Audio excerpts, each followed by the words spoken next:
In April 2026, 26-year-old Sandarsh Krishna set out on the south rim of the Grand Canyon and vanished. Weeks of searching, ground crews, helicopters, drones, canine units, and rope teams produced evidence that contradicted itself. Accounts that should align don't. Items that should exist are missing. And today, the National Park Service still lists this case as open, asking for your help. What the official record reveals and what it can't explain is the true unsolved mystery this investigation was built to examine. To resolve what happened on the South Rim in the spring of 2026, investigators must first reconcile two conflicting sets of official records. The National Park Service Investigative Services branch files and local sheriff's logs present a jarring mismatch in dates, ages, and locations.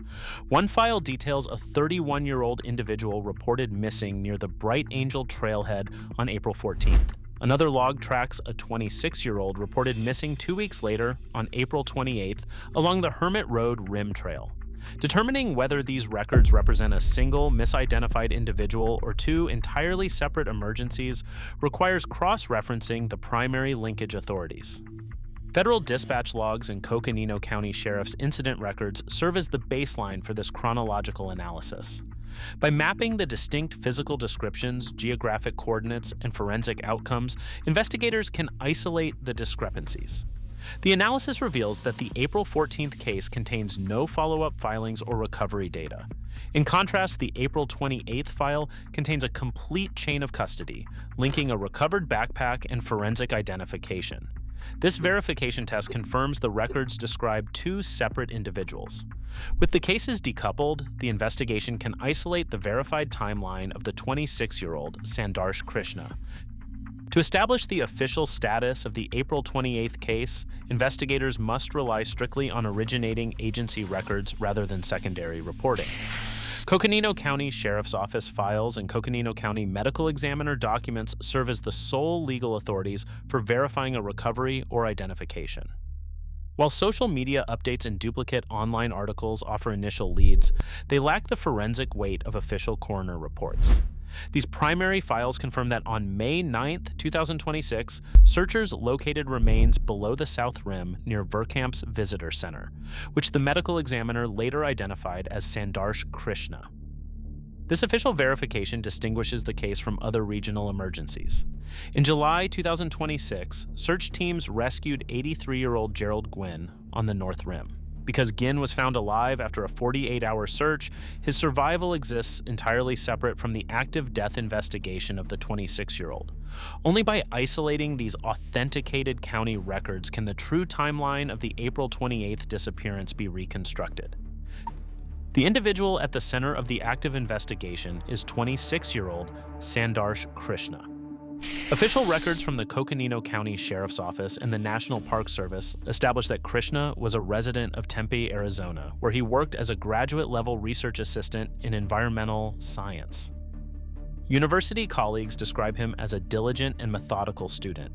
In statements released by the National Park Service, his family characterized him as a responsible, experienced outdoors person with wilderness safety training.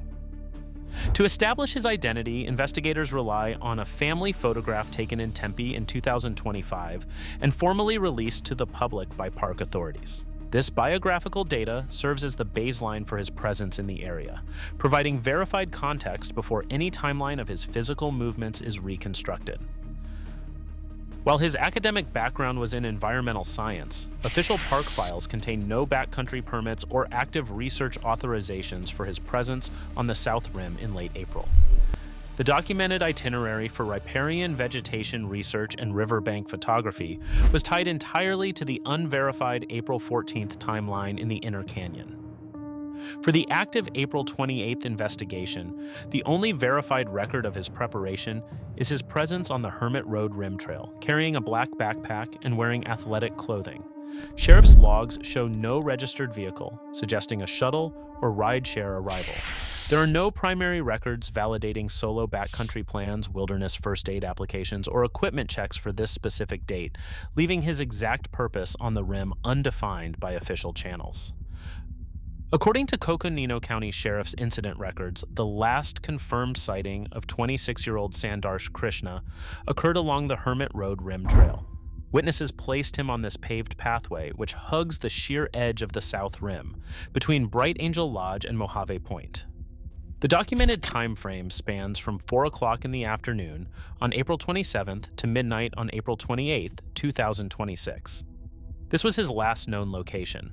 Unlike his earlier unverified university plans for an inner canyon research hike, the active county files list no authenticated destination or intended route for his walk along the rim.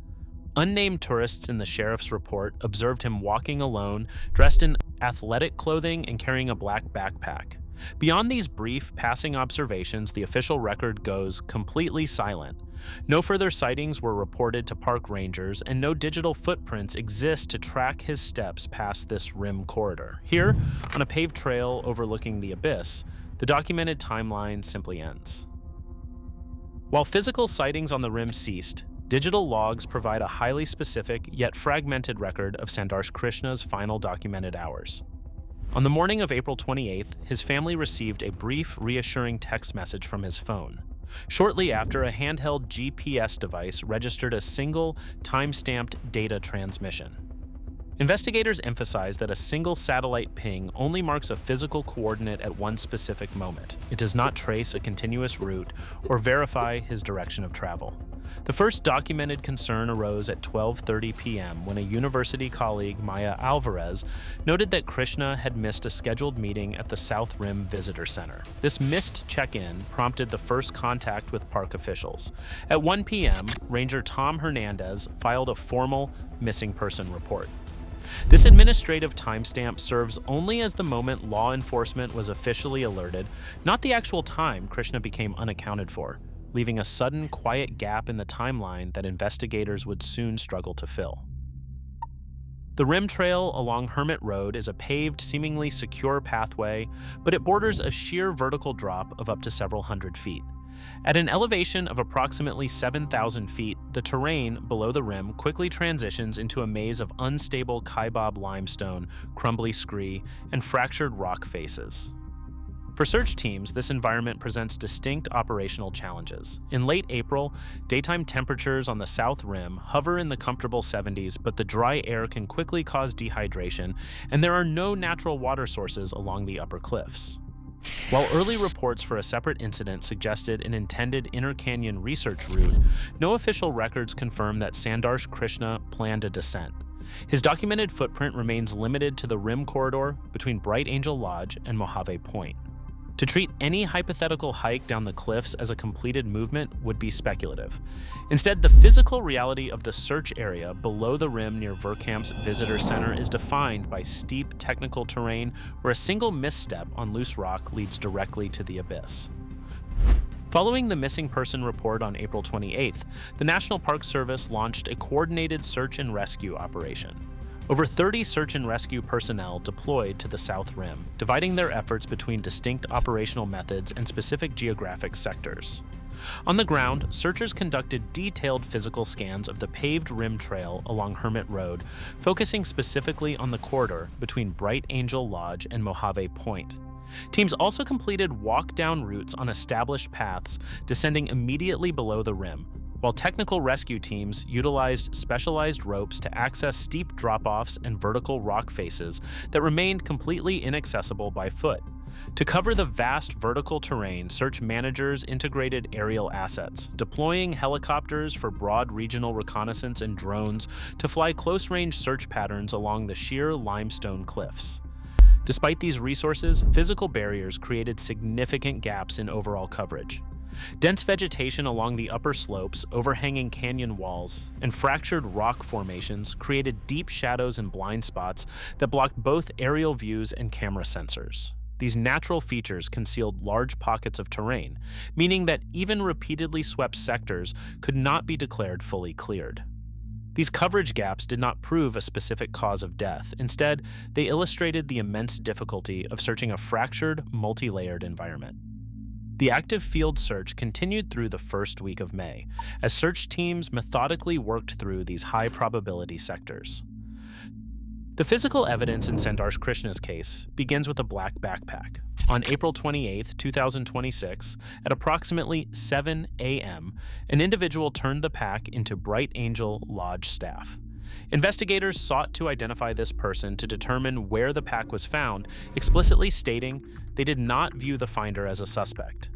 Without a verified chain of custody, the item's origin remains speculative. Other physical findings, including a red sleeve fabric fragment and a detached backpack strap discovered during the search, have never been forensically linked to Krishna. His Garmin eTrex 30X GPS device was never recovered, leaving a permanent gap in the digital trail. While early rumors suggested no remains were found, Coconino County Medical Examiner records show a formal recovery on May 9th near Verkamp's Visitor Center. Forensic identification confirmed the remains were Krishna's, establishing the only verified physical link to his final location. Evaluating the physical evidence against these scenarios requires analyzing the limits of each theory. An accidental fall matches the sheer geography near Verkamp's Visitor Center, but the steep terrain below the rim leaves the exact point of descent unverified. Heat-related illness or dehydration aligns with the dry, high-elevation environment of late April, though weather logs show temperatures had not yet reached extreme summer peaks. If Krishna became lost or wandered off the rim trail, the lack of GPS coordinates prevents tracking any route deviation. His family's statements reject a voluntary disappearance, while third-party involvement remains an uncorroborated possibility without direct forensic or eyewitness proof. An anonymous report of a shout near the canyon walls remains entirely unverified. Because the Coconino County Medical Examiner confirmed the recovery of Krishna's remains on May 9th, the investigation shifts from a missing person search to determining the precise cause and circumstances of death. The question is no longer where Sandarsh Krishna lies, but how he got there. In a wilderness this vast, the line between adventure and tragedy remains razor thin. Until these silent stone walls yield their final secrets, the canyon keeps its mystery. Share your perspective in the comments below.